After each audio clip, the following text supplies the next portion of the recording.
우리 두 절이니까 다 같이 우리 합독하시겠습니다. 시작. 그러므로 우리에게 구름같이 둘러싼 허다한 증인들이 있으니 모든 무거운 것과 얽매기 쉬운 죄를 벗어버리고 인들에서 우리 앞에 당한 경주를 하며 믿음의 주여 또 온전케 하시는 이 예수를 바라보자. 그는 그 앞에 있는 기쁨을 위하여 십자가를 참으사 부끄러움을 개의치 아니하시더니 하나님 보좌 우편에 앉으셨느니라. 아멘. 할렐루야. 반갑습니다. 우리 한번 옆에 분하고 인사하겠습니다. 반갑습니다. 잘 오셨습니다. 아멘. 반갑습니다. 잘 오셨습니다. 반갑습니다. 잘 오셨습니다.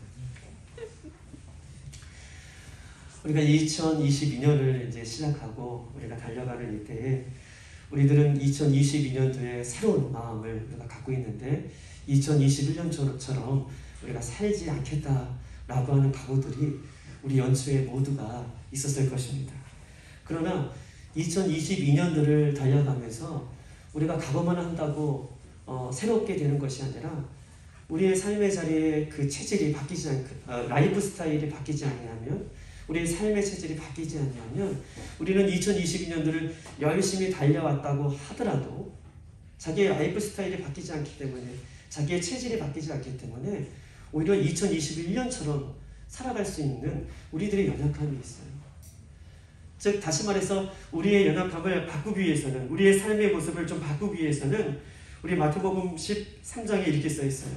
아무나 천국 말씀을 듣고 깨닫는 것이 아니라 악한 자가 와서 그 마음에 뿌려진 그 말씀을 빼앗아가고 그 마음을 딱딱하게 하는 길가 같은 마음을 준다라고 하는 말씀이 써 있습니다.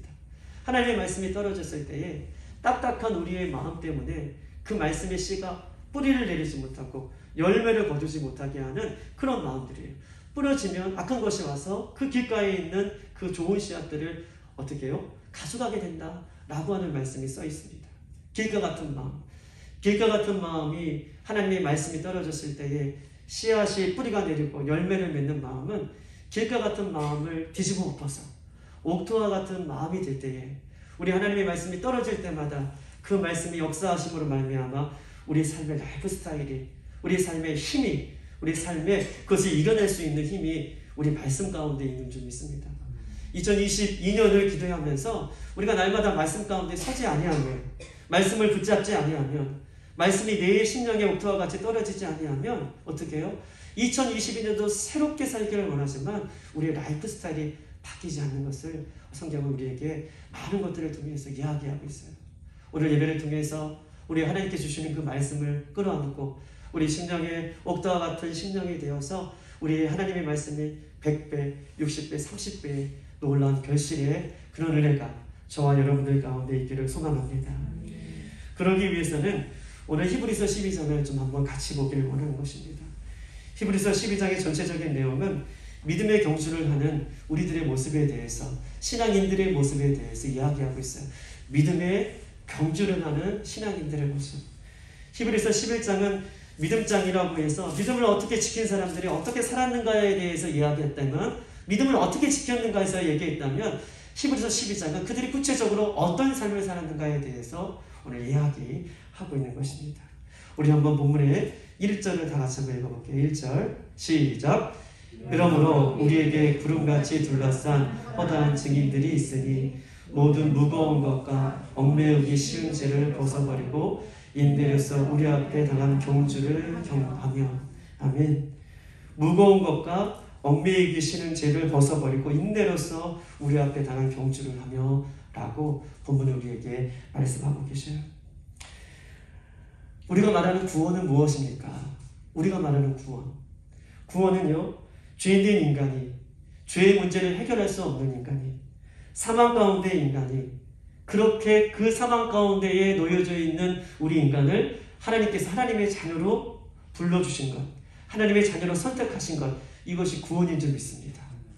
죄에 빠진 인간이 죄의 문제를 해결할 수 없는 인간이 하나님의 은혜 가운데 하나님의 백성으로 삼아주신 것, 이것이 구원이다라고 얘기할 수 있어요. 그렇다면 저와 여러분이 하나님의 은혜와 구원을 믿는다면 그 구원 속에는 반드시 나를 변화시킬 수 있는 능력이 그 구원 속에 있는 것이에요.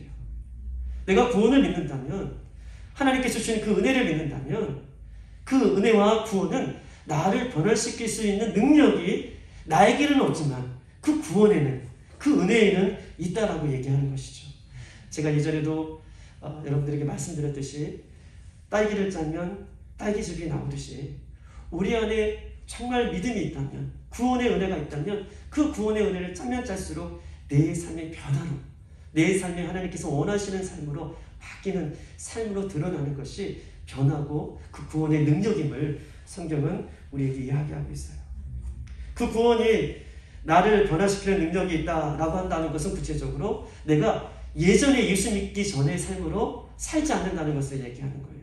구원이 나를 변화시킨다, 나를 변화하는 삶을 살게 한다라고 한다면, 이 구원이라는 것이 내 속에 있다면 내가 예전의 모습으로, 그 과거의 모습으로 자꾸 머물러 있지 않는 것이, 머물러 있게 하는 것이 아니라 그 구원 때문이라도 내가 그 삶을 바쳐고 하나님께서 원하시는 삶으로 살아가게 된다라고 성경이 얘기하고 있습니다.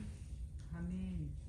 이전의 나의 모습이 아니라 변화를 이루는 삶, 이것이 구원의 능력임을 성경이 얘기하고 있어요.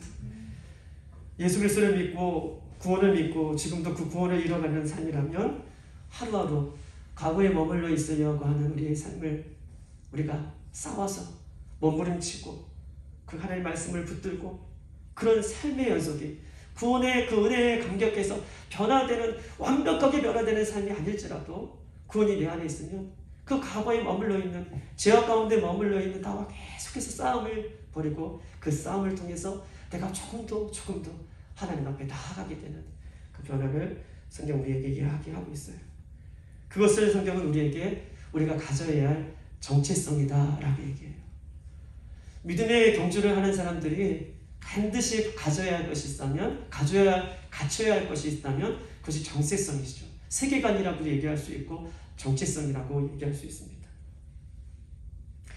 신앙생활하는 우리들이 가져야 할 것, 이 믿음의 정체성을 굉장히 성경은 우리에게 중요시 여기는데, 세상은 우리에게 정체성에 대해서 우리를 결정해줘요. 세상은요, 어느 학교 다녔는지, 어느 회사를 다니는지, 어디에 사는지, 사회적인 위치가 어떤지, 어떤 가정인지, 남편과 아내와 자녀 등등등등 얘기하면서 그것을 우리의 정체성이다, 그것이 너다 라고 사회는 우리에게 이야기합니다. 사회가 임의로 부여해야 하는 이 정체성은 나의 진짜 정체성이 아니에요. 사회가 임의로 나에게 부여줘야 하는 정체성은 어떻게 보면 안개와 같은 가짜 정체성이다라고 이야기할 수 있습니다. 왜냐하면 그것은 그림자에 불과하고 하나님께서 다시 오실 때 우리가 우리에게 대한 정체성을 반드시 하나님께서는 우리에 대해서 말씀해 주기 때문에 이 땅에서 우리가 사회적으로 살아가는 내 모습이 그렇다, 그것은 아니에요. 그것이 나의 정체성일 수 없는 것입니다. 성경은 우리에게 정체성에서 말씀하고 계시는데 그 하나님을 뭐라고 하냐면 창조주라고 얘기해요. 창조주는요, 우리 인간을 창조하셨잖아요. 창조주 하나님이 만드신 인간에게 너는 이런 사람이야 라고 부여해준 그 정체성이 우리의 진짜 정체성인 것입니다. 할렐루야. 피아노를 만든 사람이 피아노에 대해서 설명해 준 것이 진짜 설명이지, 피아노를 만들지 않고 피아노가 어떤 것인지 모르는 사람들이 피아노는 이런 것이야 라고 하는 것이 정체성이 아니라는 것이죠. 하나님은 우리를 창조하시고 우리를 이 땅에 보내주셔서 하나님 우리에게 부여주시는 그 믿음의 정체성이 내가 가져야 할 정체성이고 내게 부여된 진짜 정체성임을 성경은 우리에게 이야기하시면서 저와 여러분이 그 정체성에 대해서 오늘 확립하고 우리가 믿음으로 나는 이 세상에 살아가지만 기죽지 말고 내가 이 땅에서 살아가지만 우리가 하나님의 정체성을 회복하여서 그 믿음의 경주를, 원하시는 하나님의 경주를 달려가는 저와 여러분이 되기를 소망합니다. 베드로는요, 우리가 베드로에 대해서 잘 알고 있지만 베드로는 갈릴리 어부였습니다. 세상에 부여해야 되는 정체성이죠. 예수님 십자가 돌아가실 때에 그 온전히 예수님을 믿지 구원에 대한 은혜를 몰았던 그 베드로는 세상적인 정체성을 가지고 예수님을 3번이나 부인해요. 그리고 나는 예수님의 제자가 아니라고 얘기해요. 그러나 부활하신 예수님을 믿고 그 구원의 감격이 있었던 베드로는 뭐라고 얘기하냐면 사도행전 2장 21절 누구든지 주의 이름을 부르는 자는 구원을 받으리라.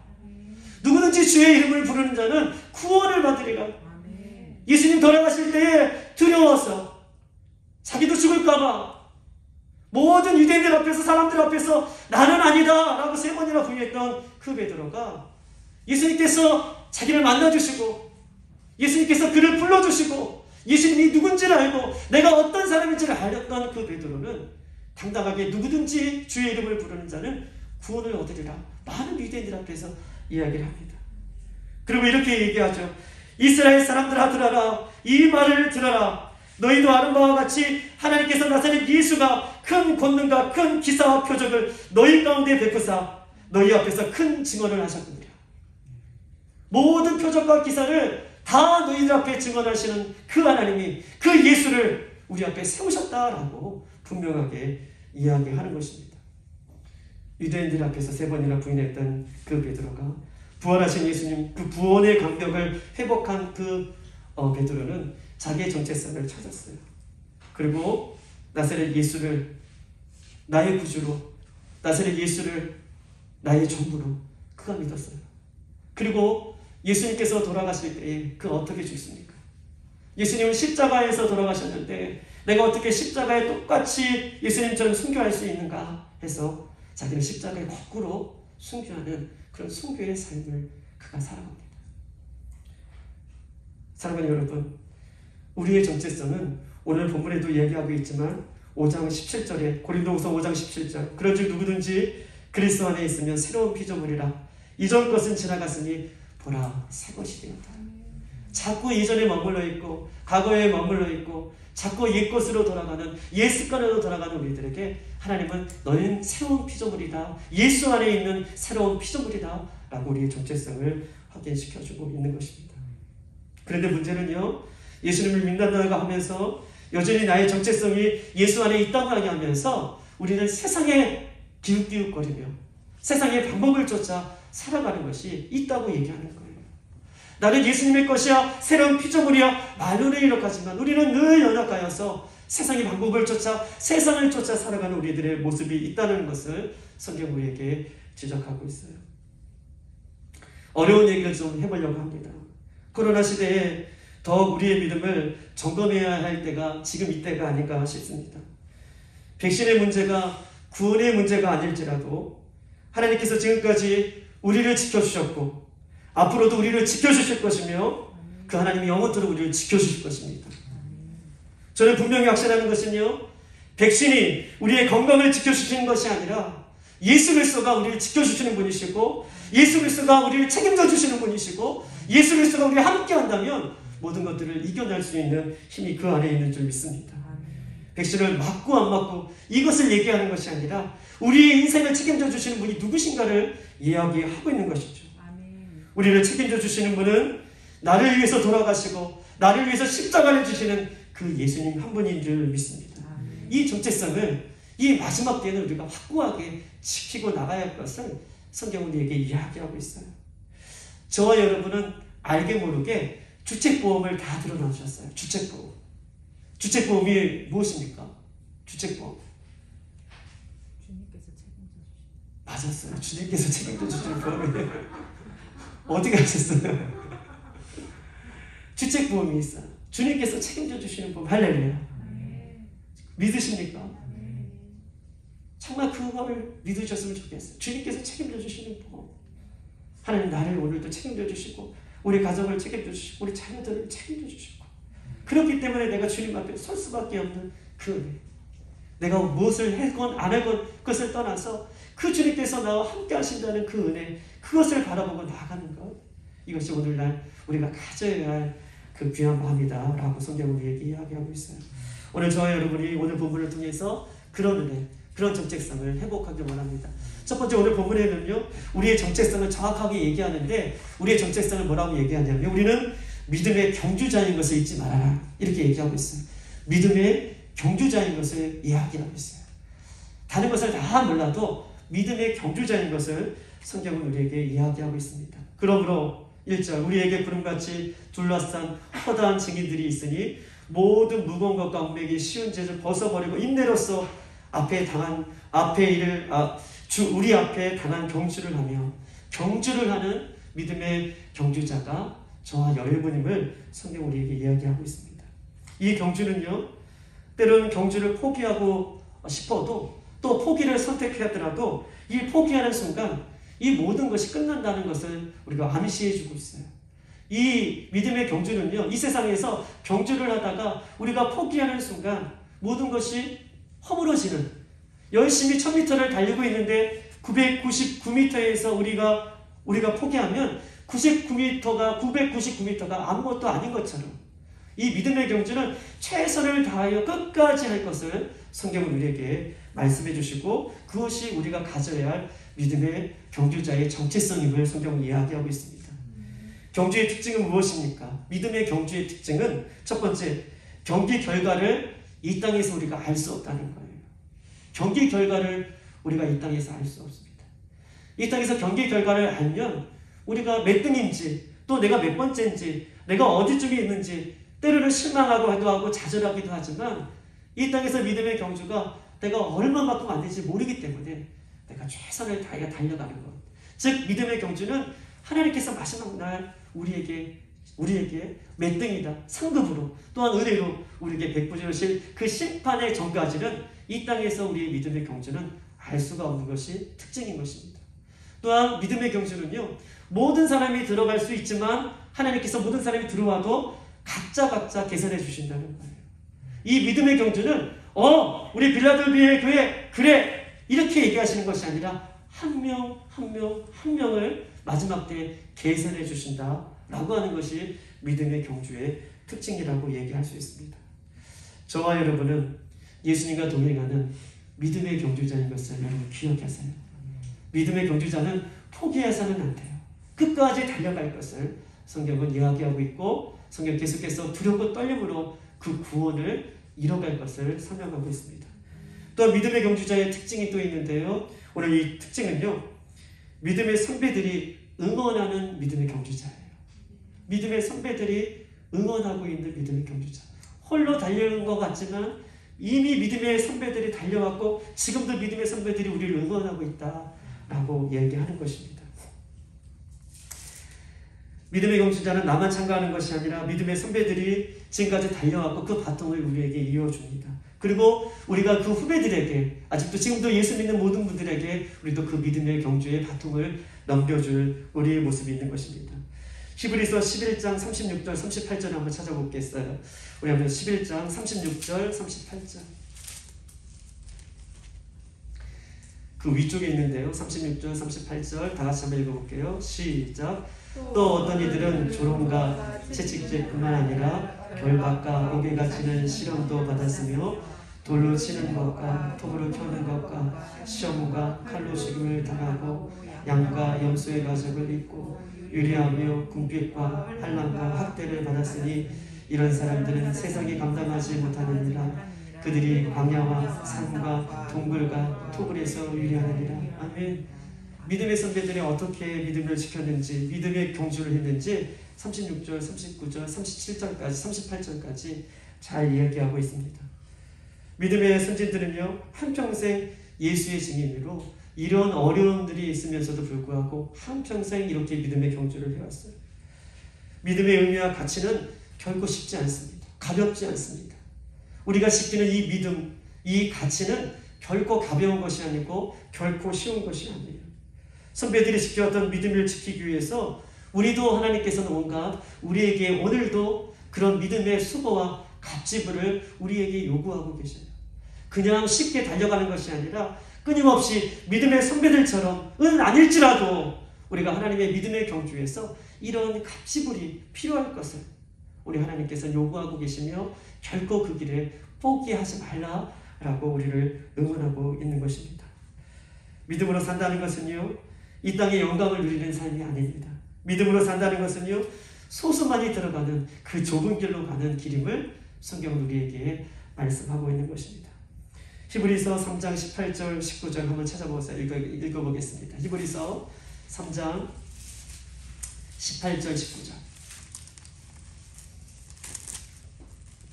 다 같이 시작. 또 하나님이 누구에게 맹세하사 그의 안식에 들어가지 못하리라 하셨느니라. 곧 순종하지 아니하던 자들에게 하느냐 이러보건대 그들이 믿지 아니함으로 능히 들어가지 못한 것이니라. 아멘. 수많은 믿음의 선지자들이 얘기하지만 믿음의 그 길에서 포기했던 사람들이 등장하면서 그 믿음의 길을 포기했던 사람들이 순종과 그 행함과 끝까지 믿음을 지키지 못하는 그것을 이야기하면서 나중에 그 안식에 들어가지 못하는 것을 성경은 오늘 3장 18절 19절에 이야기하고 있어요. 믿음과 순종과 행함으로 그 안식에 들어갈 것을 성경은 이야기하면서 이것 가운데 우리의 정체성을 놓지 말 것을 우리에게 다짐하고 있는 것입니다. 그렇다면 우리가 한 두 가지를 더 보면서 세 가지를 볼 텐데요. 그렇다면 구체적으로 믿음의 경주자라고 얘기하고 그러면 선배들도 우리를 응원하는 우리는 믿음의 경주자라고 하는데 그러면 구체적으로 더 우리는 어떤 자세가 필요한가? 어떤 자세를 좀 갖춰야 되는가에 대해서 우리 한번 이야기 나눠볼게요. 오늘 12장 다시 한번 1절을 보면 모든 무거운 것을 벗어야 된다라고 얘기하고 있어요. 모든 무거운 것을 첫 번째 벗어야 된다. 이것이 우리가 갖춰야 할 자세입니다. 무겁다는 것은요, 히브리어 원어에 보면 짐 그리고 가치 있게 여기는 것, 이 두 가지 의미가 있어요. 무겁다는 것은 짐, 가치 있게 여기는 것이라는 어원의 의미가 있습니다. 다시 말해 모든 무거운 것은 내가 세상에 가치를 두고 있는 것, 내가 믿음의 경주를 하면서도 여전히 세상을 소중하게 여기는 것, 그것을 벗어버려야 된다. 그것이 우리의 믿음의 경주라는 자세다라고 얘기하고 있어요. 세상에 가치가 있게 생각하는 것, 세상을 자랑스럽게 여기는 그 무엇. 믿음의 경주를 하면서도 아직도 버리지 못한 것이 우리에게 있습니까? 세상적으로 아직도 내가 내려놓아야 할 것들이 있습니까? 믿음의 삶을 시작하면서도 예전에 버렸던 것을 다시 주워안고 다시 주워안고 다시 담아서 경주하고 있는 사람들이 있습니까?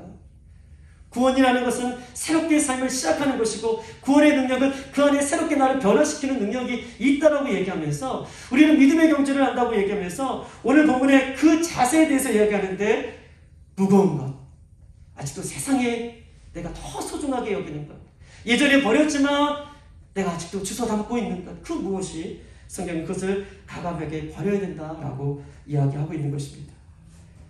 그 버려야 할 자리에 내가 육신의 것들을 채우면 내 영적인 힘이 점점 더 잃어지는 거예요.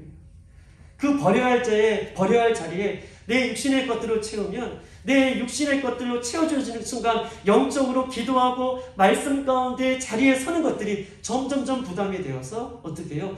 믿음의 경주를 힘겹게 할 수밖에 없음을 성경은 이야기하면서 그 무거운 것을 버려야 된다라고 말씀하고 있는 것입니다.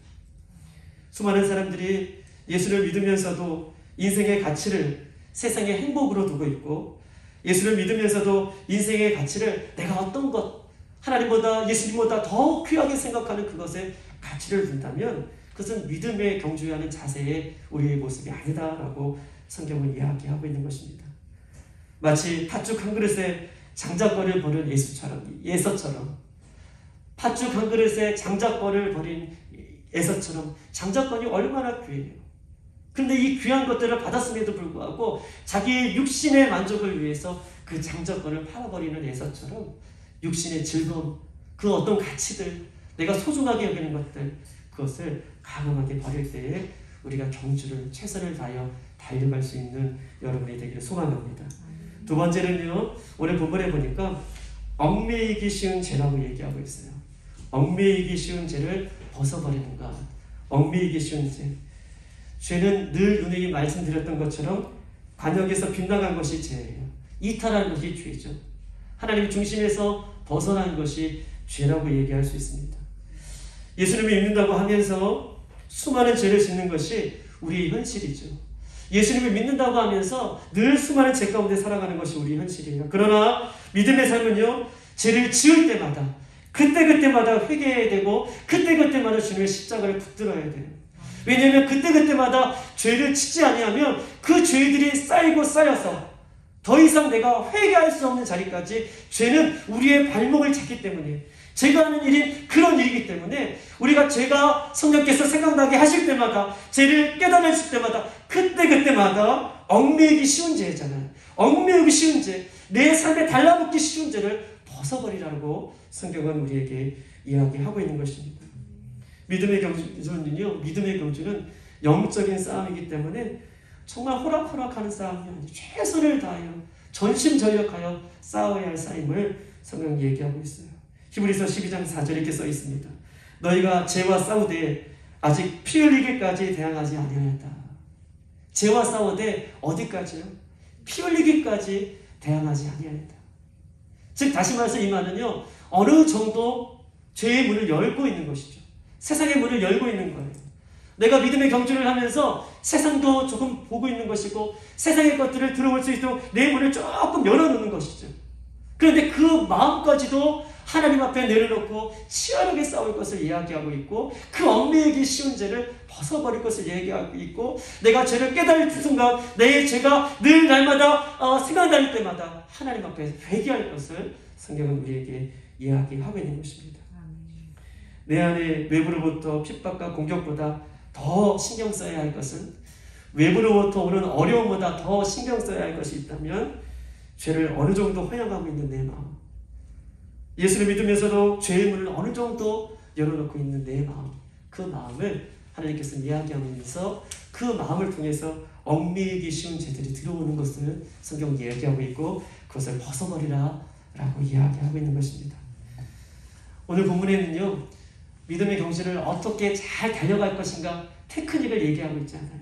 야, 이렇게 달려가, 이런 신발을 신어, 야, 이런 옷을 입어, 야, 이렇게 달려야 돼 라고 기술을 가르쳐주고 있는 것이 아니라 다 두 가지, 무거운 것과 얽매이기 쉬운 죄를 벗어버려라. 다른 외적인 것이 중요한 것이 아니라 우리 안에 얽매인 것과 무거운 짐, 그것들을 벗어버리라. 성경 그것을 당중히 강조하면서 우리에게 말씀하고 있는 것입니다. 아무리 10년, 20년 은혜를 받았다고 하더라도 오늘 내가 그 은혜를 유지하지 않으면 나는 늘 넘어질 수밖에 없는 존재인 것을 성경은 이야기하고 있습니다. 그러므로 다시 기도와 말씀의 중심으로 삶의 근본적인 그 모습으로 다시 한번 돌아설 수 있는, 그래서 나의 정체성을 회복하고 그 믿음의 경주를 달려나갈 수 있는 저와 여러분 되길 소망합니다. 마지막으로 하나님께서는요, 오늘 본문에 무거운 것과 얽매이기 쉬는 죄를 벗어버리고 인내로서 그 앞에 당하는 경주를 경주해라 라고 마지막으로 인내를 가르쳐주고 있습니다. 믿음의 경주는 아주 격렬하고 치열한 싸움이기 때문에 우리가 세상의 많은 것들을 인하여 흔들릴 수가 있고 내가 믿음의 경주를 하다가도 내 자신 스스로가 무너질 수 있다라고 하는 것을 이야기하면서 우리의 믿음의 경주를 인내할 것을 이야기하고 있는 것입니다. 인내하기 위해서는요, 믿음이 흔들리는 어떤 사건이 있을 때에, 믿음을 흔들리게 하는, 나의 믿음이 흔들리게 하는 어떤 사건을 만났을 때에 내 마음이 요동치지 아니할 수 있도록 아까 말씀드렸던 것처럼 내 마음의 밭을 날마다 갈아엎어야 돼요. 십자가를 지는 삶이죠. 그 삶이 쉬우면 우리에게 얘기도 안 했을 거예요. 나의 마음을 갈아엎는 것 얼마나 어렵겠습니까? 십자가를 부여잡고 가는 삶이 얼마나 어렵겠습니까? 그런데 인내할 것을 이야기하고 계셔요. 왜냐하면 그때는 곧 속히 올 것입니다. 그때는 하나님께서 우리에게 큰 상급을 위해서 그 상급을 준비하고 기다리는 그때가 곧 올 것이기 때문에 우리에게 곧 인내할 것을 이야기하고 있는 것이죠. 그때까지 우리가 세상에 어떤 사건을 만나 요동할 때마다 내 마음을 말씀과 기도로 갈아엎어서 하나님의 마음을 품을 수 있는 저와 여러분 되시길 주님의 이름으로 축복합니다. 고린도후서 9장 27절 바울이 이렇게 고백하고 있어요. 내가 내 몸을 쳐 복종하게 하면 내가 남에게 전파한 후에 자신은 도리어 버림을 당할까 두려워합니다. 바울이 얼마나 위대한 사람입니까? 바울은요, 신약성경 27권 중에 13권을 기록한 사람이에요. 그리고 바울만큼 큰 위대한 믿음을 갖고 있는 사람이 누가 있겠어요? 그럼에도 불구하고 자기가 마지막에 이 믿음의 경주에서 탈락할까봐, 자기는 많은 사람들을 구원하게 했는데, 많은 사람을 구원받았는데 나 자신은 그 믿음의 경주에서 탈락할까봐 그 두려움 때문에 오늘도 그 길을 걸어간다 라고 바울이 그렇게 믿음으로 고백하고 있는 것입니다. 바울 자신도 자신의 몸을 쳐 날마다 마음을 갈아엎는 일을 한다 라고 말씀하고 계시죠. 수많은 사람들이 믿음의 경주를 지금 달려가고 있습니다. 우리 빌라델비아의 교회 성도들도 잘 달려오셨어요. 그리고 잘 달려가고 계시고 앞으로 잘 달려갈 줄 믿습니다. 그러나 오늘 이 두 가지를 기억하십시다. 하나님 우리를 경주자로 불러주셨어요. 그리고 믿음의 선배들이 갔던 그 경주를 믿음의 선배들이 응원하고 또 오늘도 그 경주를 달려가길 원하시죠. 얽매기 쉬운 거, 무거운 거, 인내로서 그 길을 달려가기를 소망할 때에 모두가 달려가는 것 같지만 오늘 본문에도 이야기하듯이 성경 전체가 얘기하듯이 모두가 달려가는 것 같지만 소수만이 그 길에 그 영광의 길에 선다는 것을 여러분 기억하십시다. 소수만 좁은 길로 들어가는 사람만 그 영광의 길에 들어갈 수 있다는 것을 기억하고 오늘도 우리가 조금 힘들고 또 어렵고 포기하고 싶을 때 나를 믿음의 경주자로 불러주신 그 하나님을 의지하고 이 길에 날마다 달려갈 수 있는 저와 여러분 되시기를 주님의 이름으로 축복합니다. 이 시간 한 몇 가지만 놓고 기도하겠습니다.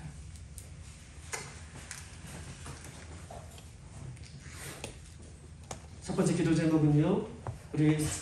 제가 기도 제목을 내고요. 여러분 같이 기도하고 또 기도 제목을 내고 같이 기도하고 이렇게 기도할게요. 그 다음에 마지막에는 다 같이 기도하신 다음에 우리가 음악이 끝나면 돌아가도록 하겠습니다. 첫 번째 기도 제목 같이 기도하십시다.